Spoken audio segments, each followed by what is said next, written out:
il y a la meilleure amie de ma grande sœur, donc qui me dit, Elisa, il n'y a personne qui va rien pouvoir pour toi, en fait. On peut prier pour toi, mais voilà. Mais en vrai, là, il faut que... Tu sais, il n'y a que Dieu, il y a que Jésus véritablement qui va pouvoir être là pour toi. Et c'est un combat que toi-même, tu dois mener seul, en fait. C'est aussi toi, tu dois prendre part, en fait, à ce qui se passe, etc. Et à ce moment-là, vraiment, j'ai saisi que... Il fallait à ce moment-là que réellement, je fasse une réelle alliance. Et j'ai dit à Dieu, écoute, si tu es ce Dieu dont j'entends parler et qu'on me dit que tu es capable de tout, écoute, là, je décide aujourd'hui de te donner littéralement ma vie. Me laisse pas toute seule parce qu'en fait, si j'ai pas toi, là, j'ai personne, en gros.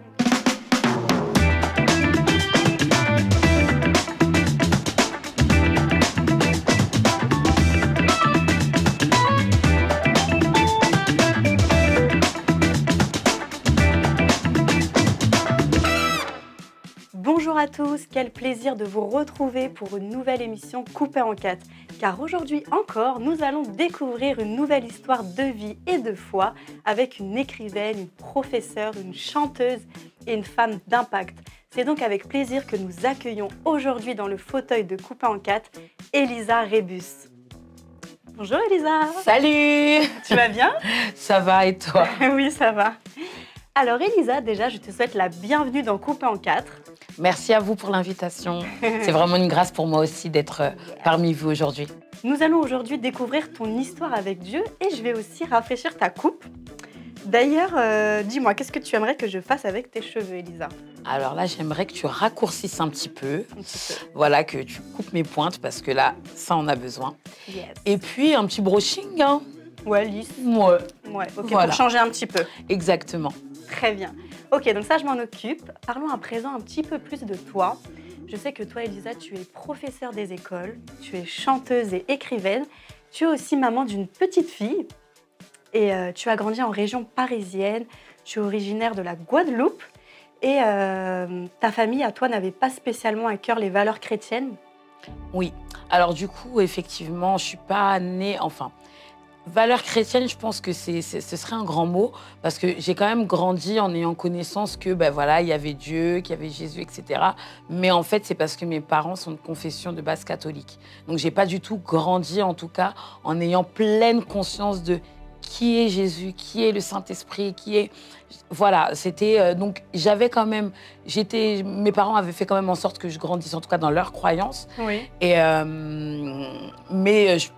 effectivement, je peux te dire que j'étais pas réellement consciente de qui était réellement Jésus, qui avait vraiment voilà, un Jésus qui était là, qui avait donné sa vie pour moi.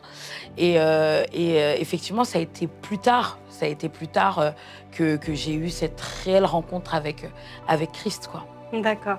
Et à ce moment-là, ton leitmotiv, c'était on n'a qu'une vie, vivons-la, one life, quoi. C'est ça, c'était franchement, c'était on n'a qu'une seule vie, profitons-en, one life. Voilà, on y va un peu comme on veut, quoi. C'est ça. Et du coup, je disais dans l'introduction que tu étais chanteuse donc, ouais. Dans le monde mondain. Oui. Et tu as commencé assez jeune, je crois que tu avais 15 ans. C'est ça, en fait, j'avais 15 ans, effectivement. Faut savoir que mon papa, en fait, était...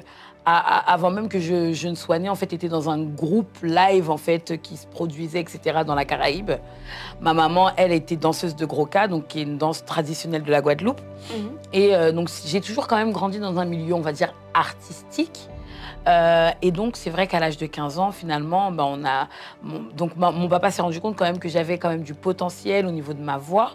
Et donc, c'est comme ça que finalement, j'ai commencé à faire un album, donc Zouk, donc dans la musique séculière, du coup, dans le monde séculier. Et donc, du coup, j'ai sorti plusieurs albums, 3 albums, voilà, dans le monde, du coup. Ok. Et à ce moment-là, tu prenais des cours de chant, Pas du tout. Pas du tout. On va dire que c'était la grâce, ouais, déjà. Voilà, c'était la grâce. Tu as vraiment été bénie voilà, par vraiment. cette belle voix, quoi. Merci beaucoup. Mais ouais, effectivement, j'ai été bénie par ça et finalement, j'ai jamais pris de cours de chant. Mais je pense que va falloir que quand même je m'y mette à un moment donné parce que même si on peut se reposer sur son talent, il faut toujours quand même se former. Ouais, c'est important. Ouais, c'est vrai, c'est vrai. Donc toi qui as commencé la musique à l'âge de 15 ans avec ton papa, un domaine où tu te sentais, on peut dire, épanouie pendant plusieurs années. Par contre, ce que tu n'avais pas prévu, c'est ce jour où tu as fait ta propre expérience avec Dieu. Et c'est ce que nous allons découvrir dans la partie coupe de cette émission Coupé en 4. Coupé en 4, ça continue avec mon invitée Elisa Rebus, à la fois écrivaine et chanteuse. C'est vers fin 2018 que tu as un songe, celui de donner ta vie à Dieu. Seulement à ce moment-là, tu étais enceinte et apparemment ça faisait pas mal parler dans l'église. Alors en fait, ce qui s'est passé effectivement, c'est que fin 2018, donc je fais un songe où je me vois littéralement en fait dans une église avec une grande lumière blanche, etc. Et je me vois en train de pleurer de joie et d'en fait donner ma vie à Jésus. Et donc j'ai à ce moment-là en fait appelé une amie en fait à cette période que je savais être elle dans l'église évangélique parce que je rappelle qu'avant j'étais catholique. Et donc du coup je lui dis écoute, j'ai fait ce songe là et je sens que là il faut que je vienne en fait. Je sens qu'il faut que je vienne. Donc j'y suis allée. Effectivement, c'est là que j'ai donné ma vie à Christ. Voilà, mais effectivement, j'étais enceinte, moi, là, à ce moment-là, j'étais enceinte. Et c'était pas forcément... je sentais qu'il y avait... Je pense pas que c'était ça venait de tout le monde, mais effectivement, c'était un peu le truc où oh, elle vit en concubinage, elle n'est pas mariée, en plus elle est enceinte, etc.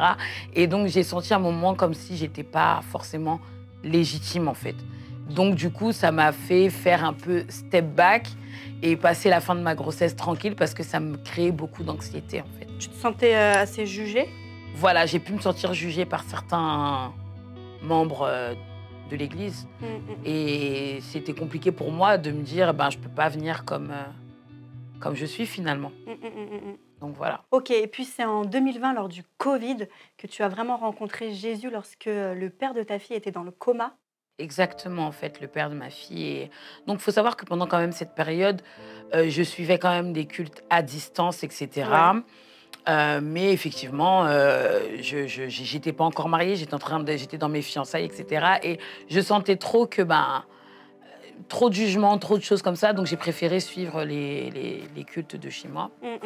Et effectivement, lors de la première pandémie, voilà, il tombe malade, il est placé dans le coma, en coma artificiel. Et donc, à ce moment-là, il y a la meilleure amie de ma grande sœur qui me dit, Elisa, là, tu sais, il n'y a personne qui va rien pouvoir pour toi, en fait. On peut prier pour toi, mais voilà. Mais en vrai, là, il faut que... Tu sais, il n'y a que Dieu, il n'y a que Jésus, véritablement, qui va pouvoir être là pour toi. Et c'est un combat que toi-même, tu dois mener seul, en fait. C'est parce que même si nous, on va être là, te dire on est là pour toi, on est là pour toi, mais en fait, c'est aussi toi, tu dois prendre part, en fait, à ce qui se passe, etc. Et donc, effectivement, ça a été un espèce d'électrochoc. Et à ce moment-là, vraiment, j'ai saisi que il fallait à ce moment-là que réellement, je fasse réellement cette alliance, pas juste comme j'avais fait en 2018 où j'avais fait ma prière du salut, etc. et qu'après, je retourne un peu dans ma vie, mais il fallait à ce moment-là que je fasse une réelle alliance. Et j'ai dit à Dieu, écoute, si tu es ce Dieu dont j'entends parler et qu'on me dit que tu es capable de tout, écoute, là, je décide aujourd'hui de te donner littéralement ma vie, mais montre-moi les choses. Voilà, montre-moi les choses, je veux te voir agir et me laisse pas toute seule parce qu'en fait, si j'ai pas toi, là, j'ai personne en gros. Okay. Et ça s'est fait comme ça. D'accord. Et s'en est suivi l'annulation de votre mariage? C'est ça. Et pour quelle raison tu t'es séparée du père de ta fille? Alors, si tu veux, moi, c'est vrai que pendant tout ce processus, finalement, après, moi, j'étais zélée en feu pour Jésus, etc. Ouais. Sauf que la personne qui t'a laissé dans le coma, elle t'a laissé d'une certaine façon. Et finalement, quand il revient quelques mois plus tard à la maison, moi, j'ai changé de mindset, j'ai changé complètement parce que j'ai donné... Voilà, Jésus est passé par là, en fait. Et quand Jésus passe quelque part, il y a un avant et il y a un après. Et finalement, je pense qu'après, on n'était plus sur cette même longueur d'onde. Ouais. Et Jésus aussi a révélé certaines choses qui avaient été cachées durant notre relation. Et ce qui a fait qu'à un moment donné, tu te rends compte que lui, je pense que je n'étais plus celle qu'il avait rencontrée précédemment. Et finalement, il est parti. Et puis finalement, vraiment, mais c'est marrant parce qu'il est parti, mais c'est comme si... Tu sais, normalement, quand ça fait des années que tu es avec quelqu'un... Tu cours après cette personne, tu dis pourquoi tu pars, on est censé se marier là dans 2 mois en fait. Sûr, donc qu'est-ce que tu fais? Tu retiens.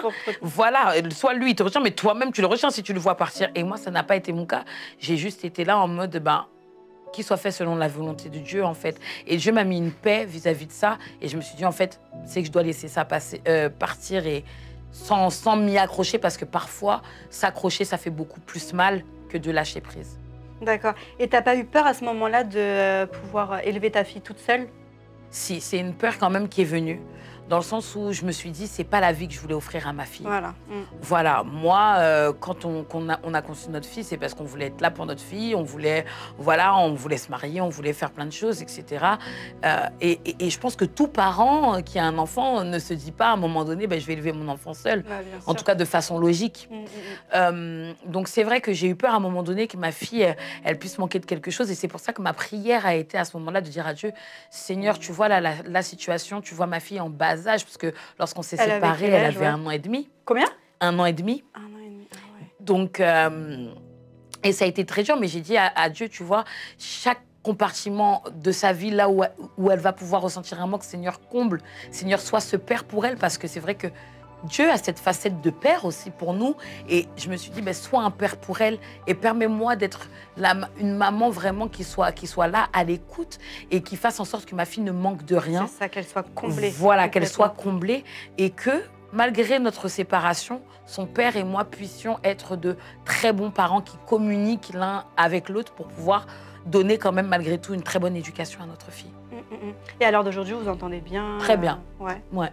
On s'entend très bien pour l'éducation de notre fille, on communique très bien, on procède, on a une éducation qui est conjointe, pour notre fille, et qui fait que aujourd'hui, ça se passe très bien par la grâce de Dieu, et vraiment, je rends grâce pour ça. Je pourrais jamais remettre en doute le rôle de papa que joue mon ancien conjoint. Super. Des épreuves pas faciles du tout pour toi, Elisa, puisque peu de temps après ta séparation, ton père est touché par le Covid. Yes. Son état s'est très vite dégradé puisqu'il perd la vie. Et un événement dramatique que nous découvrirons avec toi dans la partie coiffage de cette émission coupée en 4. L'aventure continue dans cette émission coupée en 4 avec le témoignage d'Elisa, jeune femme extraordinairement authentique et courageuse. Tu as fait le choix de t'accrocher à Jésus et de marcher avec lui. Elisa, alors que tu vivais des épreuves très difficiles, l'annulation de ton mariage 2 mois avant, la perte de ton père, comment tu as fait pour surmonter tout ça? Ouais, c'est vrai que ça n'a pas été évident, parce que, comme tu viens de le dire, après m'être séparée, finalement, j'ai perdu mon papa et du Covid également. Donc, c'est vrai que j'avais l'impression à ce moment-là d'être... Le Covid ne me lâchait pas, quoi. Le Covid ne lâchait pas ma famille, et ça, c'était compliqué. C'est vrai que mon papa, il a été hospitalisé, et assez rapidement, en 2 semaines, il est parti. En 2 semaines, ça s'est fait hyper rapidement. Vraiment rapidement. Alors qu'il était en bonne santé, sportif. Exactement, c'était quelqu'un qui était c'était un retraité, mais de 68 ans, mais qui était quand même très actif, qui faisait son sport, etc. Donc, ça a été... vraiment, j'aurais pas pu me douter de ça. Et puis en plus, vu que j'avais une première expérience avec mon ex-conjoint, pour moi, on reprend la même stratégie, Seigneur, et c'est bon, personne va mourir, quoi. Et c'est vrai que je suis tombée un petit peu dénue, et ça a été compliqué, parce que j'étais très, très proche de mon papa. Et mais je suis, malgré tout, en fait, j'ai pas été dans quelque chose où j'en ai voulu à Dieu. J'ai pas été dans cette, dans cette optique-là. Je me suis juste dit... À aucun moment, tu lui en as voulu? Non, je lui en ai pas voulu. Je lui en ai pas voulu, et je me suis dit, en fait, si ça s'est passé comme ça, c'est selon la volonté de Dieu, quoi. Donc, non. Et en plus, il faut savoir que mon papa, quand il a été malade, etc., a donné sa vie à Christ juste avant, en fait. C'est ce que j'allais te demander. Donc, en fait, c'est ce qui m'a beaucoup confortée et qui m'a apaisée, parce que je me suis dit, c'est bon, de toute façon, je sais où il est, donc... Je rends grâce, en fait. Par ton témoignage, il a donné sa vie à Christ? Ouais. Non, en fait, moi, il avait déjà commencé à avoir un chemin finalement, mon cheminement. Et quand il a commencé à tomber malade, mon petit frère, en fait, lui a beaucoup parlé vraiment de Jésus, et lui a dit... Je sais pas, mon frère, on dirait qu'il a saisi qu'il y avait quelque chose à jouer à ce moment-là, alors qu'on était vraiment dans l'expectative que pour nous, il n'allait rien lui arriver, mais... pour lui, il y avait quelque chose à jouer, je pense. Et il s'est dit, faut vraiment que je le sensibilise face à ça. Papa, il faut que tu puisses donner ta vie à Jésus d'un cœur sincère. Regarde, là, et en fait, c'est ce qui s'est passé. En fait, c'est sur son lit d'hôpital, réellement, qu'il a donné sa vie à Christ. Et du coup, comment tu as fait pour rester accrochée à Dieu? Eh ben, écoute, moi, je m'en suis référée tout simplement à sa parole. J'avais pas envie de m'éloigner de ces promesses-là. Et je me suis dit que de toute façon, ça allait aller.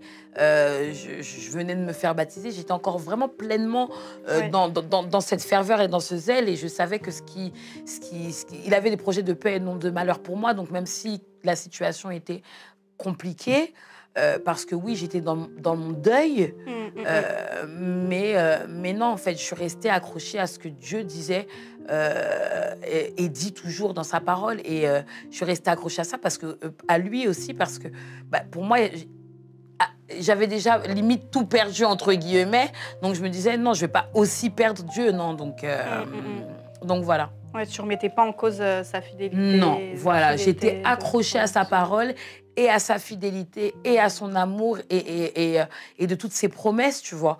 La parole, elle est vraie et elle ne se contredit pas en vrai. Donc, pour moi, je restais accrochée à ça et je savais que de toute façon, mon papa, ça allait. Donc, voilà, pour moi, j'étais focus sur... ça va, Elisa, tu vois. Dieu va te restaurer. J'étais plus en train d'orienter plutôt le Seigneur à...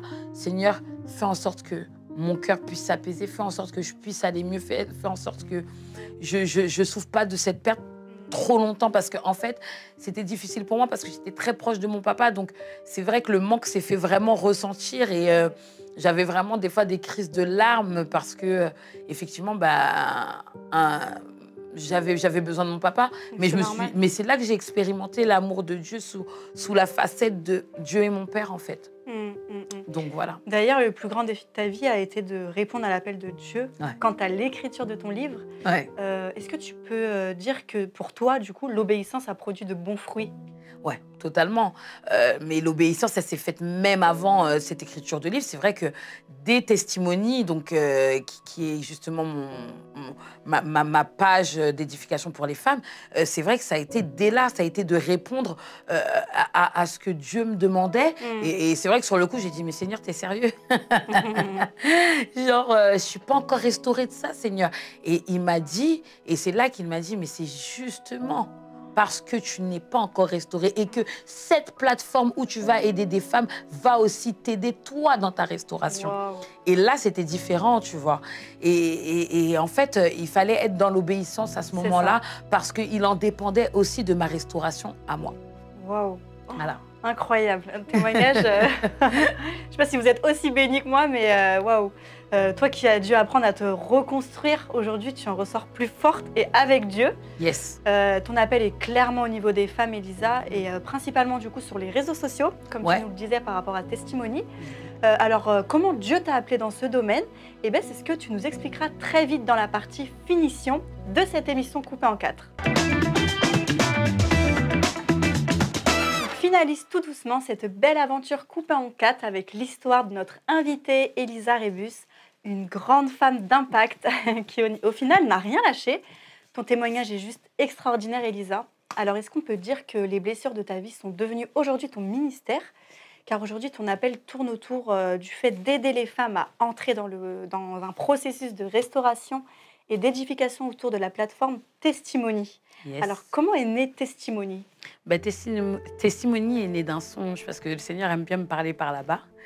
Et en fait, il m'avait déjà tout montré, c'est-à-dire le nom, la charte graphique, voilà. Et il m'avait montré que voilà, tu aideras les femmes, mais au travers, finalement, de toi, de ton vécu. Et c'est-à-dire qu'à l'époque, il me disait... Parce que c'est né au moins 1 an avant que ça sorte. Et il me disait, écoute, tu feras ça, mais pas maintenant.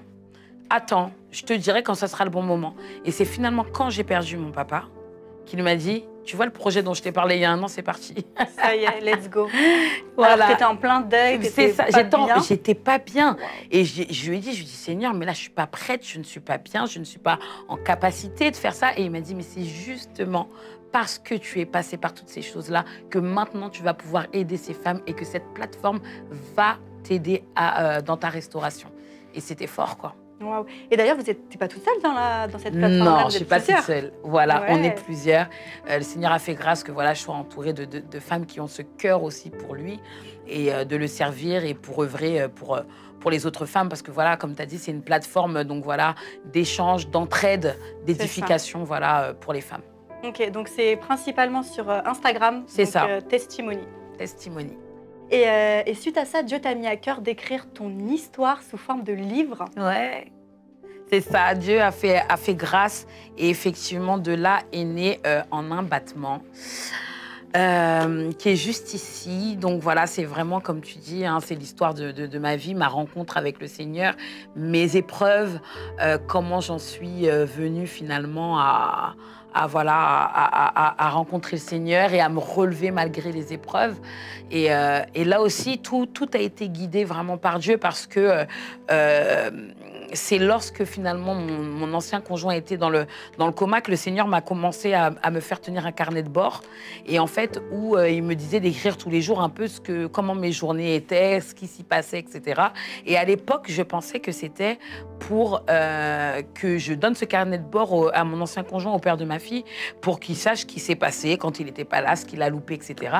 Mais en fait, non. Ça a été finalement pour ce livre-là. Pour écrire voilà, mon expérience, mon témoignage. Et c'est pour ça qu'il est écrit avec autant de détails, c'est parce que j'ai tenu un carnet de bord. Ok. Donc voilà. Et quelques mois après, tu as sorti un nouveau livre, enfin un petit book. Est-ce que tu peux nous en parler un petit peu plus aussi? Voilà, donc c'est ce livre-là, donc qui s'appelle The Book, le carnet de bord d'une chrétienne des temps modernes. Donc parce qu'on estime quand même que voilà maintenant malgré le fait que la Bible ne change pas ou quoi que ce soit, mais le temps évolue et on a de nouveaux challenges tous les jours, en fait des challenges qui étaient peut-être pas présents de la même façon avant, lorsque la Bible a été écrite. Et on estimait que ça aurait été bien avec les femmes de Testimony, parce que je ne suis pas la seule auteure de ce livre, mais qu'il aurait été bien donc, de répondre à certaines questions donc, de la vie de tous les jours, que ce soit l'amour, l'amitié, la famille, le mindset, etc. Et toutes ces choses-là, en fait, la charge mentale des femmes, etc. Voilà, il y a des questions, on y répond. Et voilà, ça nous semblait important de pouvoir le faire. Waouh! Et par rapport à ton service dans l'église, donc tu étais auparavant, du coup, chanteuse de zouk. Et aujourd'hui, tu sers pleinement dans le domaine de la louange dans ton église. Oui, c'est ça. Je suis choriste à la louange de mon église, effectivement. Et voilà, et je sors aussi quelques titres, voilà, mais maintenant totalement dédiés à l'œuvre de Dieu. Waouh! Et je suis convaincue, Elisa, que plein d'autres projets vont s'ouvrir à toi. Quel beau parcours de courage, de foi qui nous pousse à ne rien lâcher. Et en attendant, nous voici, Elisa, à la fin de cette nouvelle coiffure. Dans un instant, tu vas pouvoir découvrir ta nouvelle coupe de cheveux. Et c'est aussi d'ailleurs l'instant où on aura un de tes précieux conseils dans la partie découverte de cette émission Coupée en 4. À tout de suite. Alors Elisa, nous voici à la dernière étape de cette émission, c'est la découverte. Tu vas pouvoir te découvrir à présent. J'ai peur. Est-ce que tu es prête? Ça y est? Je suis prête. Allons-y. Hop là. Ah, waouh. Ouais, non, j'aime beaucoup. C'est bien, ça change. Ah ouais, ça change. Ouais. Ça change, mais j'aime bien. Ouais, je t'ai coupé un petit peu les pointes, petit broche. Du coup, je t'ai fait une petite mèche pour habiller un peu ton front. Non, nickel. Ouais. Franchement, j'aime beaucoup. Ça me change, mais ça me va bien. Ouais, puis après, avec tes belles boucles d'oreilles, ça fait vraiment... Voilà, c'est raccord, vraiment. J'aime beaucoup, je te remercie. Avec plaisir, Elisa. Alors, Elisa, pour toutes les personnes qui nous regardent depuis le début de l'émission, quels conseils tu aimerais leur donner? Qu'est-ce qu'ils peuvent retenir de ton témoignage aujourd'hui? Il faut être résilient et persévérant et qu'il faut s'accrocher en fait à Dieu. Les hommes peuvent vous lâcher, vous pouvez tout perdre, mais Dieu, lui, ne vous abandonne pas en fait. Il ne vous abandonne pas et il reste avec vous. Et je pense que c'est ça aussi le principe de la foi, c'est de se dire je crois malgré ce que je ne vois pas encore et de se dire même si je suis dans des épreuves, Dieu ne m'abandonne pas en fait. Et je ne suis pas un laissé pour compte. Donc voilà. Amen. Merci beaucoup, Elicia, pour ce judicieux conseil qu'on va garder précieusement. Et merci également pour ton passage dans notre émission. C'était vraiment un plaisir de t'avoir avec nous. C'était une vraie grâce d'être avec vous, d'être avec toi. Et vraiment, merci. Parce que là, je suis venue, j'ai eu mon petit relooking en plus. Donc, génial. Et moi aussi, vous le savez, à chaque fois, je lance un défi à ceux qui nous regardent. Et le défi d'aujourd'hui, ce serait pour vous, particulièrement les femmes, de vous procurer ce bijou. C'est un outil introspectif. Ce carnet de notes sera votre meilleur allié durant vos temps de méditation biblique, vos temps de prière, vos réflexions. Il donne des clés sur l'identité, la santé mentale. Il servira également pour la prise de notes pendant les cultes. Donc voilà, d'ailleurs Elisa, dis-moi, où est-ce qu'on peut se procurer tes livres ? Sur Amazon, tout simplement. Okay. Voilà, on tape Elisa Rebus et on trouve voilà, tous mes livres. Génial. Bah, merci beaucoup Elisa, en tout cas. Merci à vous. C'était un plaisir. Et si le témoignage d'Elisa vous a touché, vous a parlé, n'oubliez pas de nous le faire savoir dans les commentaires sous la vidéo. N'oubliez pas aussi de vous abonner à notre chaîne YouTube Coupé en 4. Et puis, si vous aussi, vous avez à cœur de partager votre témoignage dans notre émission, si vous voulez être ici, sur le fauteuil de Coupé en 4, je vous invite à nous écrire, à nous faire savoir.